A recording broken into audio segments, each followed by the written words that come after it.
국가 존폐 위협, 국가 안보 위협, 저출산 이렇게 해결하라. 저출산은 일할 수 있는 사람의 숫자는 줄어들고 부양해야 할 사람의 수는 늘어난다고 해석을 할 수 있다. 그리고 저출산 현상은 고령화와 맞물려 국내 경제 위기와 국가 안보를 흔들고 있다. 따라서 저출산으로 위협받는 분야는 이렇다.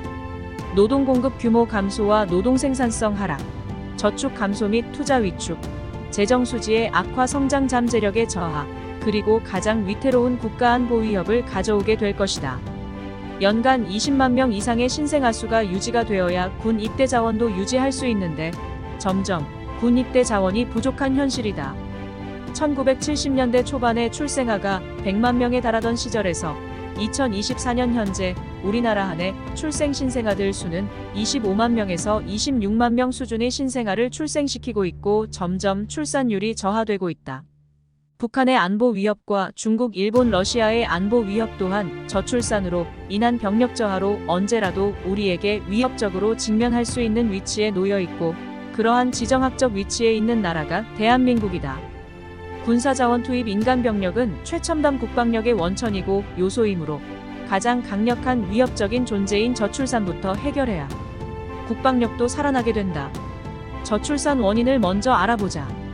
인간이 살아갈 때 가장 기본적인 요소가 의, 식, 주이다. 신혼세대에게, 미혼모에게, 그리고 출산 가정에 가장 필요한 것이 의, 식, 주이고 자녀의 돌봄과 교육이 필요하고 돈이 필요하고 의료 혜택이 필요하다. 이런 필요한 것들을 정부가 전부 지원해줘야 한다. 저출산 원인으로는 1. 임신기와 출산기와 양육기에 들어가는 주거, 의료, 식대 비용과 의복 비용과 그리고 기타 사교육비 부담. 2. 기득권이 시스템을 고치려 하지 않는 것. 3. 무료 보육시설 부족. 4. 여성의 경력 단절 문제 즉 기회비용을 출산 가정에 지불하지 않는 것. 5. 출산 가정이나 미혼모, 미성년자 출산 세대와 여성에게 아파트를 무료로 주지 않는 것. 6. 사교육비를 국가가 주지 않는 것. 7. 출산 가정이 경제적 어려움이 없도록 현실적 비용 즉 출산 장려금을 매월 주지 않는 것. 8. 결혼할 비용을 정부가 주지 않는 것. 9. 출산과 육아와 아동기의 의료보험에 대한 전액 무료 지원이 없다는 것. 10. 1970년대와 달리 작금의 시대는 여성들의 고학력으로 인한 여성들의 사회 진출이 본격적으로 이뤄지면서 스스로 독립할 수 있는 경제적 기반을 마련하였다는 것.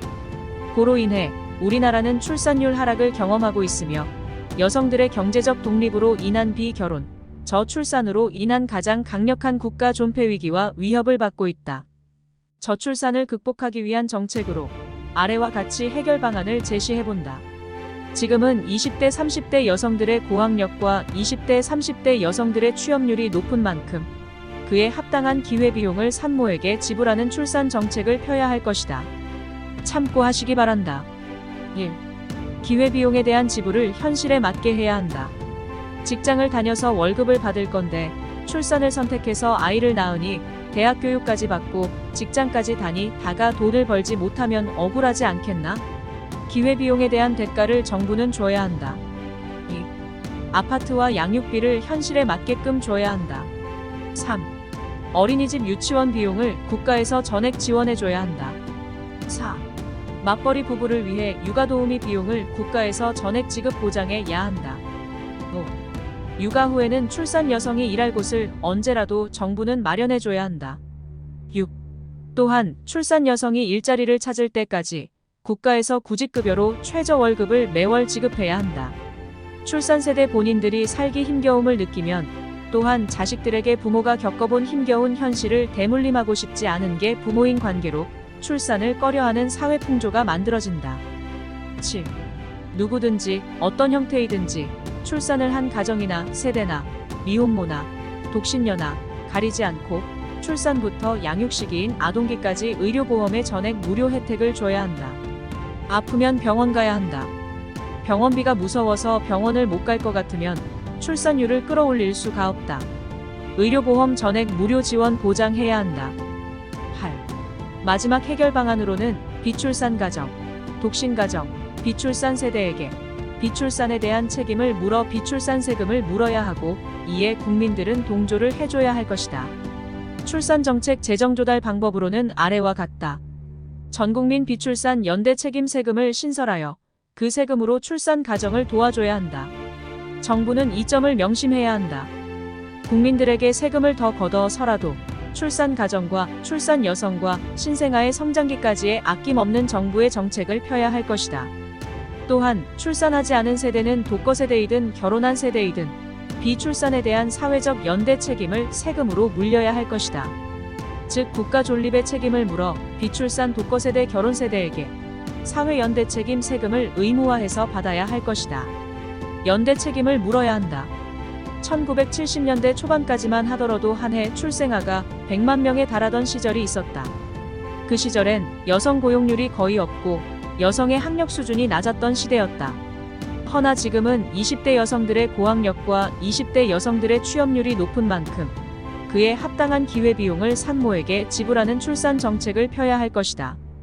20대 여성들의 고학력과 고용률이 증가하면서 결혼과 출산, 양육에 대한 기회비용이 높아졌고 여성들의 사회 진출이 본격적으로 이뤄지면서 우리나라는 출산율 하락을 경험하고 있으며 이로 인한 가장 강력한 국가 위협을 받고 있다. 특히 청년 여성들은 이를 선택하면 결혼이나 출산을 포기하게 되고 아이를 갖게 되면 이를 계속하기 어려워진다는 것을 너무나 잘 알기 때문에 돈이 필요한 자본주의 사회에서 출산보다는 돈을 택하는 것이 당연한 만큼 국가에서 반드시 기회비용에 대한 현금급여 즉 돈을 지불하는 정책을 펴야 한다. 출생이 국력이다. 기득권은 의지 좀 가지고 정책을 실현하라. 학령 인구 감소 즉 저출산에 따른 여러 가지 국가적 위기가 다가오고 있다. 저출산에 따른 경제적 역할과 기능 저하 그리고 군 병력 감소에 따른 국가 안보의 가장 위협적인 문제를 야기시키고 수도권 밀집 현상에 따른 지방 소멸의 문제 또한 초래하고 있는 저출산으로 야기되는 이러한 문제들을 국민에게 양해를 구하고 협조를 얻어서 대국민적 저출산 연대 책임에 대한 세금을 더 많이 거두어 들여서라도 반드시 저출산 문제를 해결해야 할 것이며 이는 대국민적 연대 책임이며 반드시 극복해야 할 대국민적 과제이다.